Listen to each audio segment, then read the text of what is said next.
my name is Lindsey and I'm going to give you a glimpse into the life behind a drug addict. My parents were divorced at 2 because my dad was a struggling alcoholic. He was so good at keeping it a secret and you would never know anything was wrong. I was too young to remember anything that was going on or to know that my dad was struggling with alcoholism. He was what you would call an all-American Disney dad. He was a successful businessman, an amazing softball coach, and a wonderful father. On the outside, everything looked as if everything was going okay, but on the inside, something deeper weighed him down. In the darkness when he was all alone, something burdened his heart so deeply, and he couldn't escape it. He couldn't escape that baggage or that bondage.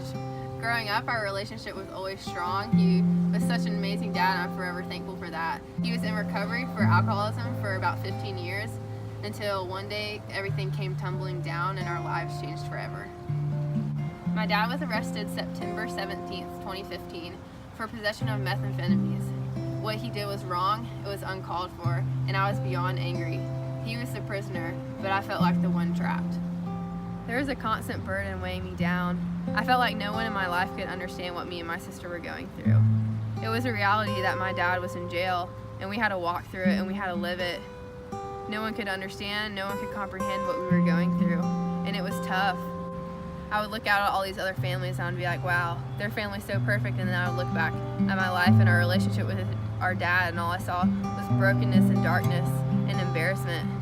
No one wants to tell their friend that their dad's in jail. I was beyond angry with my dad. I wanted nothing to do with him. I never wanted to talk to him. I honestly didn't care if I saw him ever again.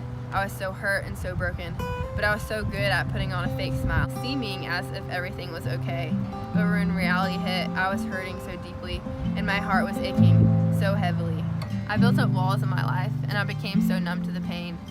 I felt like my dad chose drugs and alcohol over me and my sister, and I didn't understand why he chose to do this again. Months went by before I decided to talk to my dad again, and I'll never forget meeting up with him for the first time and realizing he's the same old dad he's always been. He's still loving, he's still an amazing father. And that's when healing began and wounds were mended. And now I can trust him 100%, and I'm forever grateful for that. So my name is Rich Lee. Today I'm a person in long-term recovery. What that means to me today is, for the past 3.5 years, I've chosen not to put any mind-altering drugs or alcohol in my body. Today I'm a committed father. I'm an engaged and active dad in both of my daughters' lives. I'm an active member in the recovery community in Gainesville, Georgia and Hall County. I'm a proud graduate of Hall County Drug Corps. I'm a grateful and thankful team member of the Georgia Council on Substance Abuse, working at the Northeast Georgia Hospital Centers in Winder, Brazelton, and Gainesville, Georgia.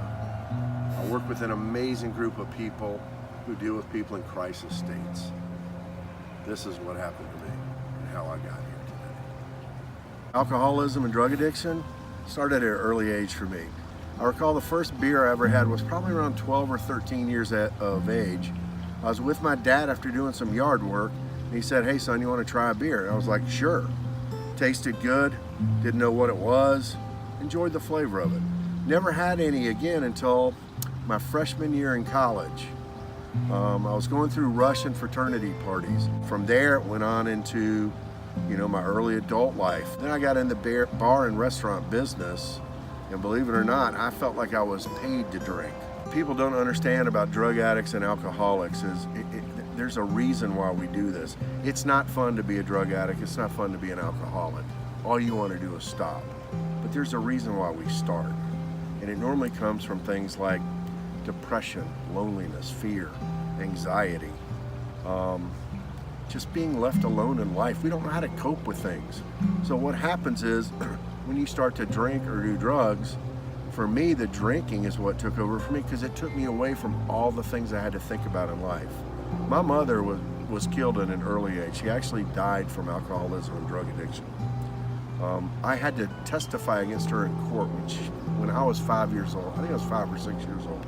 That affected me for a very long time in my life. I wasn't allowed to go to the funeral. It seemed kind of odd to me. For years, I covered up the fact that I wondered for a long time if she realized that I actually loved her. So I covered that up in my life, and that was one thing that I drank over.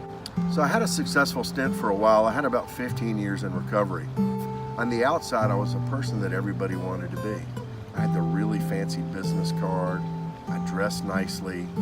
You know, I was what the epitome of a person theoretically would want from a professional standpoint. The challenge was on the inside, I had never dealt with the things like what the divorce really did to me, what the death of my mother did to me, what the fact that my parents actually stole my inheritance, my dad and my stepmother. I'd never dealt with those things, and they were still inside me, and they were still a burden. And about 15 years into my recovery, I was challenged again. As Lindsey and Cameron got older, they were about to go away to school. My softball coaching days were over. The girls had gotten older, and they were all going away to college. And I turned around, and all of a sudden I realized, dadgum, I'm going to be alone again. And that wasn't a very good feeling. So I went back to my old coping mechanisms. So how did I deal with fear in the past? How did I deal with anxiety and depression and loneliness?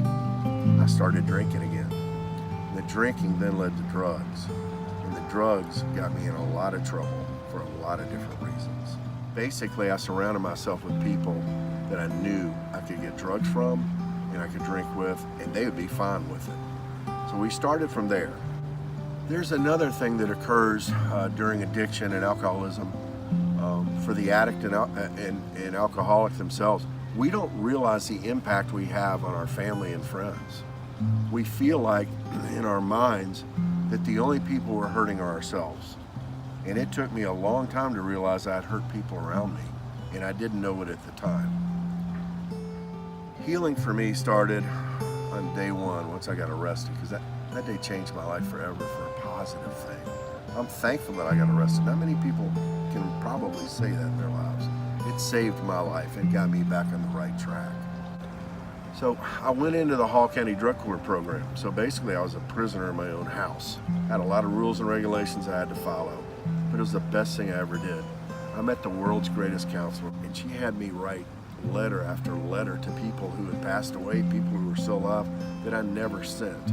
But it was one of the best things I ever did in my recovery, because it started to free my soul of the pain that I had hidden inside myself for over 50 years. So today I'm a CARES. What a CARES stands for is a Certified Addiction Recovery Empowerment Specialist. I specialize in addictive diseases. My job involves going into an emergency department when somebody's in a crisis state from basically just trying to kill themselves. We deal with people from overdose issues all across the board, and I think that's why this program works. I am a drug addict. I am an alcoholic. I'm the first person that this person that's sitting there that wanted to kill themselves 2 hours earlier is able to talk to, that's not a medical person and going to give them a hard time. I get to live service work on a daily basis and try and make a positive impact on a person's life each and every day. I'm also here to change the stigma, folks. I don't think we're drug addicts, and I don't think we're alcoholics. All I see are children of God. That's what I see when I walk into a hospital room. I feel that person's pain, and I don't want them to suffer anymore. And I get to try and help them get out of that room. Drug overdose over the past years has skyrocketed, and the number of death rates is continuously increasing. Yeah, Lynn, so just so you know, the statistics we look at, basically, starting in 2015, we had over 50,000 people in the United States that died from a drug overdose. Last year in 2017, we had almost 73,000. This year, they're looking at a mark between 73 and 75,000 deaths of American people, citizens, this year from drug overdoses. They're hopeful that the plateau has occurred, but no one's quite certain of that. The other thing that's quite frightening in this epidemic is there are over 25 million people out there with substance use disorders. And there are only 2.5 million beds in long-term residential prevention programs. So Dad, through this process, what were all the labels and the different interactions that people had towards you because of your addiction and the recovery process from it? They're ugly. You get called basically every name in the book, from junkie, druggie, convict, felon, loser, you name it. Nothing that's pleasant. You don't hear a single pleasant word about What were hardships that you had finding a job after recovery? Wow, that's a really good question, because I went in one day, I was making $90,000 a year, the full benefit package, to waking up the next morning literally begging for a $9 an hour job. That's what happens. Recovery's for quitters. Yeah.